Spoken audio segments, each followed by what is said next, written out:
brought it in paper copy just in case the, iPad goes crazy. Take your mask. Oh, yes, okay.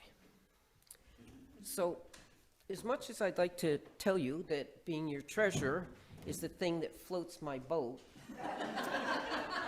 it's not. Hospice and ensuring excellent end-of-life care is the work that I'm most passionate about.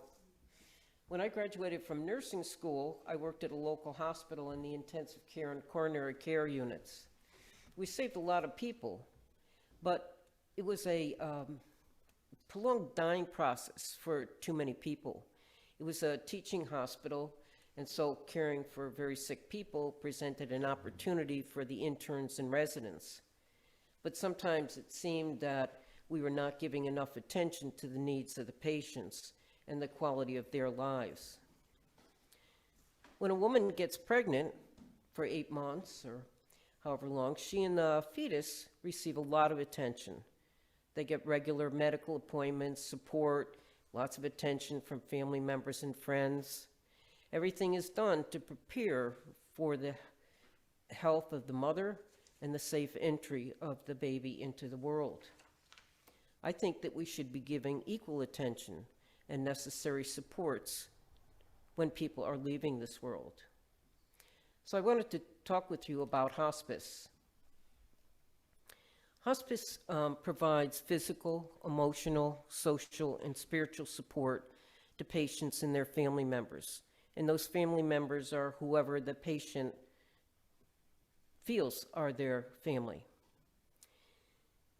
Hospice does this through an interdisciplinary team of nurses, doctors, counselors, clergy, and trained volunteers.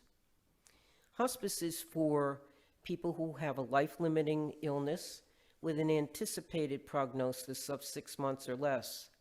It's very difficult to know what that 6 months is. It just is. The biggest problem, though, is not that people are referred too early, but they're referred too late. And when they're referred too late, the patient and the family just don't get the benefits of having hospice there. If somebody's condition stabilizes, they get discharged from hospice. If somebody lives longer than 6 months, their condition is reevaluated, and a doctor needs to recertify them for continuing care. Hospice doesn't want anybody on, Medicare doesn't want anybody on hospice who doesn't need hospice. So, you don't need to be worried about that. Hospice is not just for people who have cancer, but people who have kidney disease or lung disease or heart disease. It started out in the United States as though we're a program for cancer patients. Hospice can be provided in any setting where the patient lives. So it can be their own personal home or at the home of a friend. It can be a nursing home or Windermere. It can be at Henrietta Brewer. So wherever the patient lives. Hospice is on call 24 hours, seven days a week, but they don't provide 24-hour in-home care. So, we do accept patients who live alone, but it may be that at some point the patient needs to bring in, paid help or a friend to help care for them. Both of my parents received hospice care here on the vineyard before they died. My mom died of cardiac disease. She was really ready and wanting to die. She started out as a Protestant, turned Catholic when she married my dad and ended up as an evangelical Christian. She wanted to go be with Jesus in heaven, and that's what she did. So my dad had been living with dementia for about 8 years prior to his death. Thankfully for us, he was generally peaceful and happy within his dementia.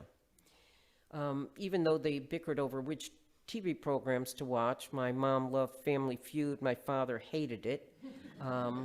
I know he really missed my mom lying next to him. Both of them were able to die at home peacefully with us at their bedside. My mom was 79 when she died. My dad had just turned 86. I'm going to be 73 soon. Makes me wonder how many years I have left. Have I lived my life well? What will my obituary say about me? Whoop, here we go.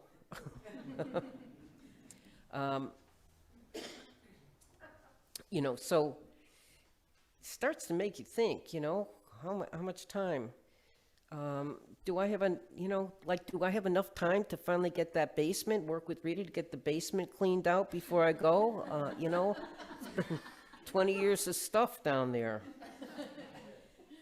I remember Reverend Rob saying that UU's focus on doing good here during our lives on earth, not on whatever may come after. That really stayed with me. I don't know what I was thinking about what UU's thought, but that sort of hit me.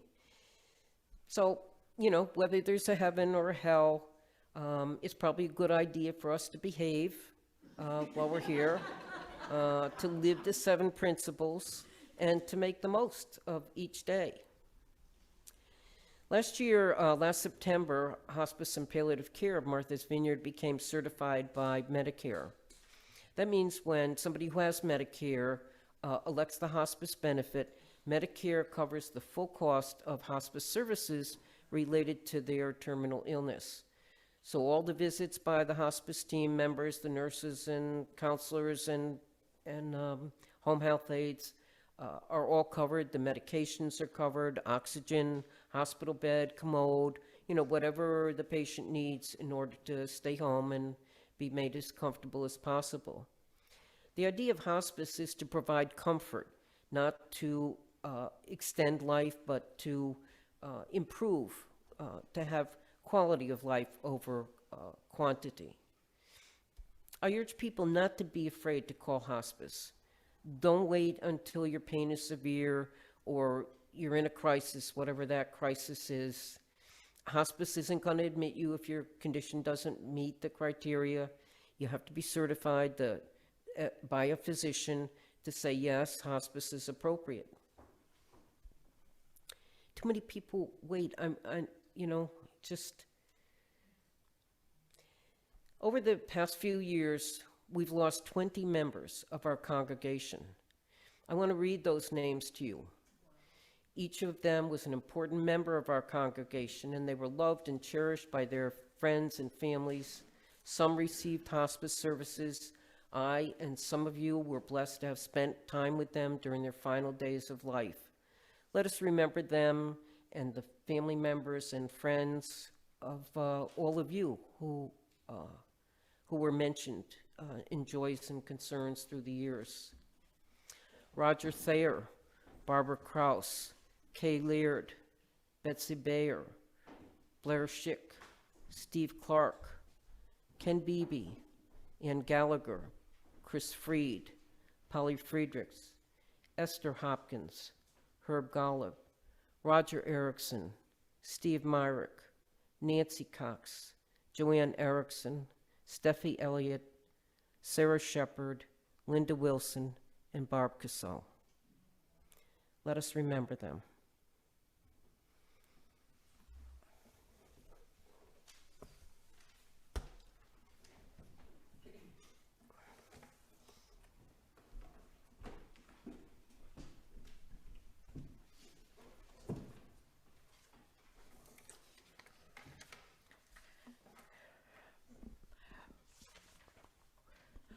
At this point, we were going to have a video reading, but that's not going to be technically possible. So thank you, Jan, and now we'll hear from Mary Jane and Chris.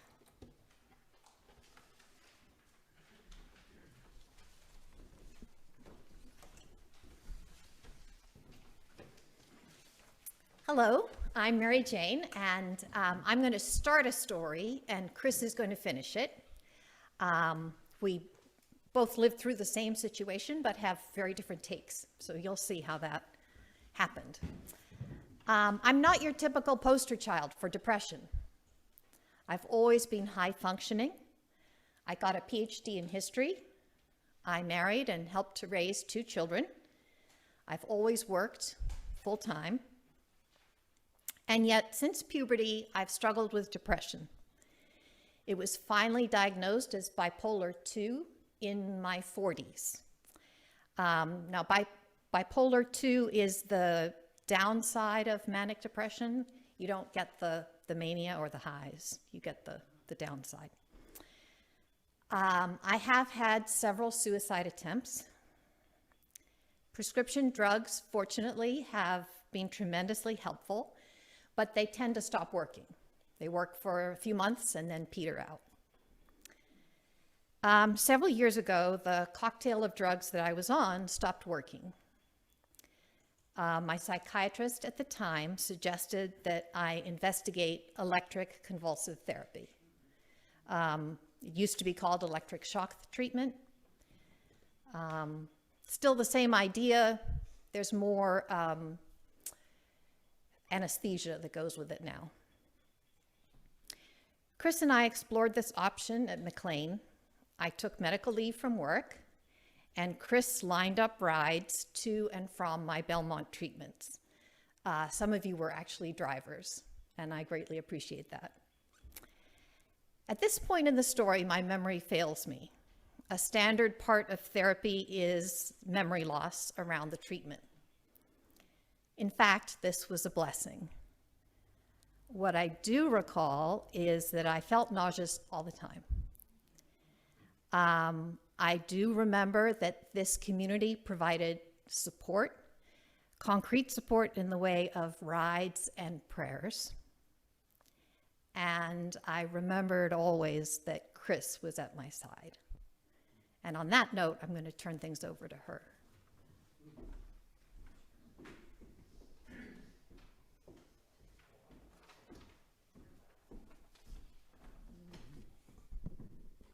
Good morning. Thanks to everyone on Zoom for bearing with me this morning with Zoom hosting. But going back to the fall of 2017, definitely one of those moments where you're like, why are we here? And this was certainly a we journey. You know, sometimes when you're a couple, that's definitely your thing. It's not a we, but somehow this was a we thing. Mary Jane is amazing. She does everything she's supposed to do. You know, does the visits with the psychopharmacologist, the talk therapist, the acupuncturist. All of those are at least once a month, if not more.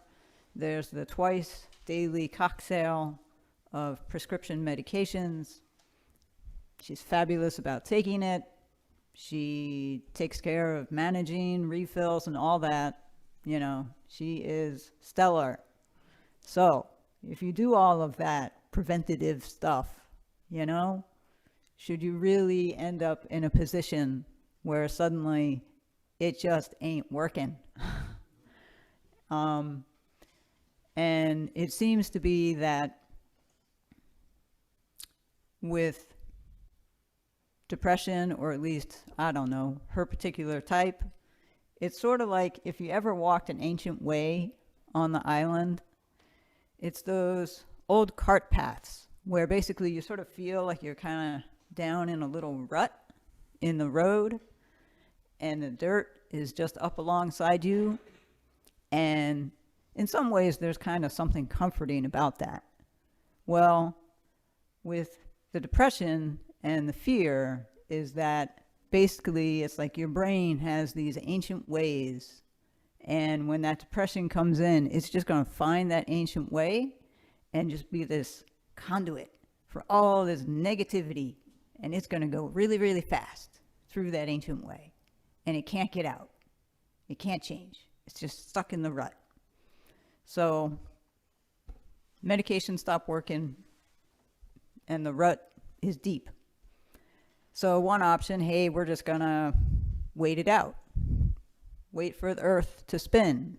And usually with the change of alignment of the planets, things magically, thankfully, eventually change. Well, kicker is, gotta weigh your pros and cons. All right, so yeah, there is this, you know, possibility of suicide attempt or just wait it out. Well, obviously, you know, you don't want to risk that one. So, been there, done that. We're gonna, you know, follow the advice and go for the ECT. All right, I admit it, elephant in the room. First mental image that comes to mind is Jack Nicholson, whatever his name is, Jack, from One Flew Over the Cuckoo's Nest. And horrible scene, shock treatment done against his will. It's awful. Well, now if you go on the McLean website and you look up the ECT treatment, it is much more humane the way it is done. And as they describe it, you do this just as an outpatient, you show up, and within 2.5 hours, you're on your way home. Boop. Boop. Just like that. Boop. Well, it's not just one boop. It's a series. So, the series is pretty intense. You have to go for a couple of weeks, like 3 times a week. Then after that, it sort of tapers off. You go like twice a week, and then you're going once a week, and then you're on maintenance. You know, this is the projection of how this treatment is going to go. Well, certainly coming from the island, 2.5 hours in and out turns into a full day affair as an outpatient. Well, this is sort of where my role as a support system comes in. And you know how sometimes you turn on the Winter Olympics and you're hoping to see like something really exciting in sports, and somehow you always end up watching curling.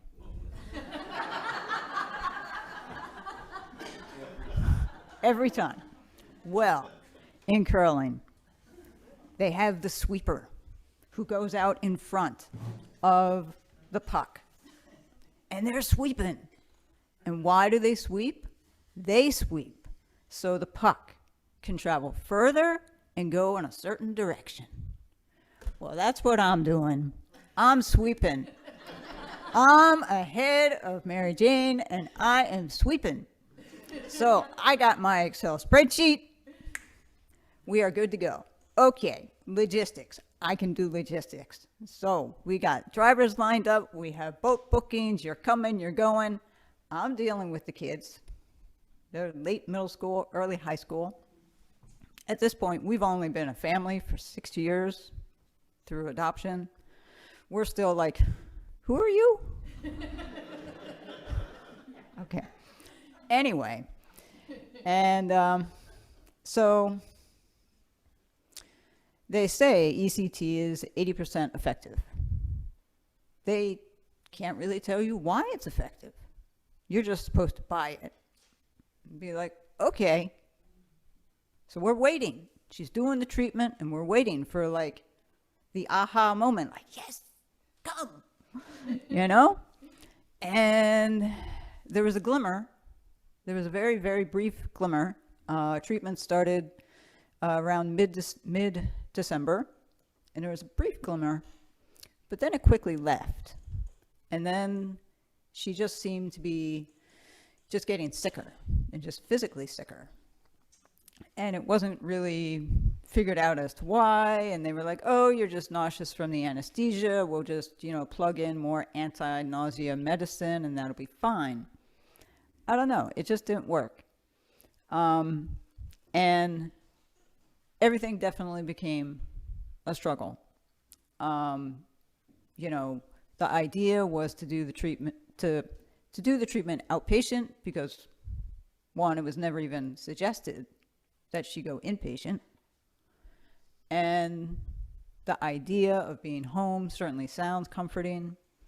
In a way, we thought it would be less disruptive to the family to have Mary Jane with us and she wouldn't just be, far away in Belmont.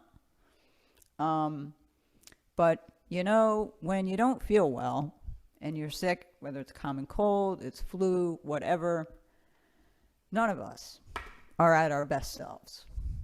You might try to remain patient and understanding, but irritability sets in. And one thing that certainly became a challenge was it appeared as though Mary Jane's filter of what to say and what not to say in front of the children was gone. Gone. So anyway, bless the children's souls. They survived. I'm sure many decades from now we'll be hearing, do you remember when she said she'd really like it if the doctor would just give her too much medicine, too much of a shock, and just put her out of her misery? Do you remember that? Ha ha ha. Yes, one day we'll laugh about it. But that is the truth. Now, for me, I'm able to sort of tease out the difference between the words, I want to kill myself, and the words, I want someone to take me out of my misery. They're very different. One is obviously self-inflicted. The other is, I just want the pain to stop. So, moving ahead about a month, it's now our wedding anniversary. It's middle of January, and we spent our wedding anniversary that year of 2018 in the office of her psychopharmacologist here on the island. Fantastic woman. Love her to pieces. She calls it like it is. And she's like, the type of depression Mary Jane has is just a bitch. It is. So, we're a month in, things aren't going well. Things, it's a challenge at home, trying to just manage everything and move on. So the recommendation now was for Mary Jane to go inpatient, continue the treatment, but go inpatient, because then perhaps the doctors would be able to really, really see the physical struggle that she's having, and then also the family would get a break from just the day-to-day dynamic. So it certainly wasn't a choice that we were, pleased to be making. The challenge is always to find helpful help. And Mary Jane has had previous hospitalizations, some of which, unfortunately end up bringing on some extra trauma, more so than when you went in. Fortunately, she had one very positive hospitalization specifically at McLean, so that was reassuring, that, okay, not exciting to go inpatient into a psychiatric ward, but it's McLean, well known, James Taylor's gone there, hey, has to be good.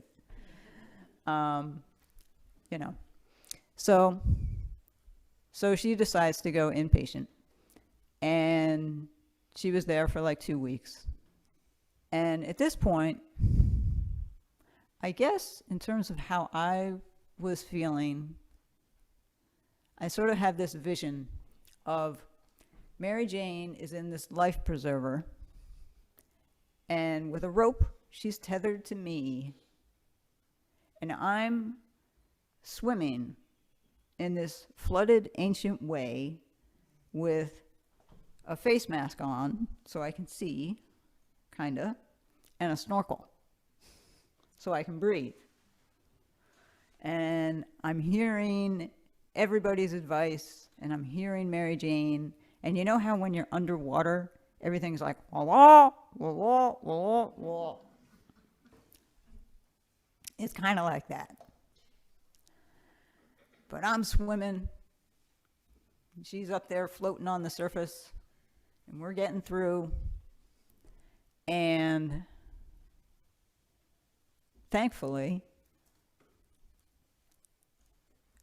while Mary Jane was inpatient, they did finally see how serious the repercussions of the anesthesia were, and just this buildup of all that medicine. So they were finally like, well, we don't do this normally, we don't do this for everybody, but we're gonna bring in a special anesthesiologist just for you, and they're going to give you a different anesthesia. Well, what do you know? Magic upon magic. That was the kicker. That did it. That finally stopped the sickness from the anesthesia. So she did a few more treatments of ECT, with the better anesthesia. And as I'm still sort of swimming with my snorkel and my face mask, finally Mary Jane's voice comes through. And she says, enough.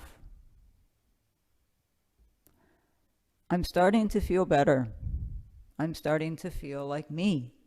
I'm starting to feel, as I would put it, as if she's coming out of the ancient way. And by this point, she had sort of completed the intense phase 1 of ECT. So certainly the doctors were really wanting her to continue with this long series of treatment. But I heard her say, enough. So I listened to that. And after 2 weeks in McLean, she came home, rested up,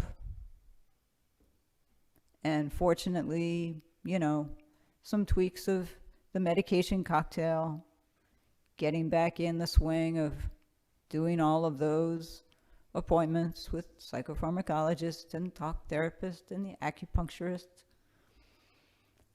And then getting herself back to work. And fortunately, the way the earth always does, it continued to spin and brought us to a new place. So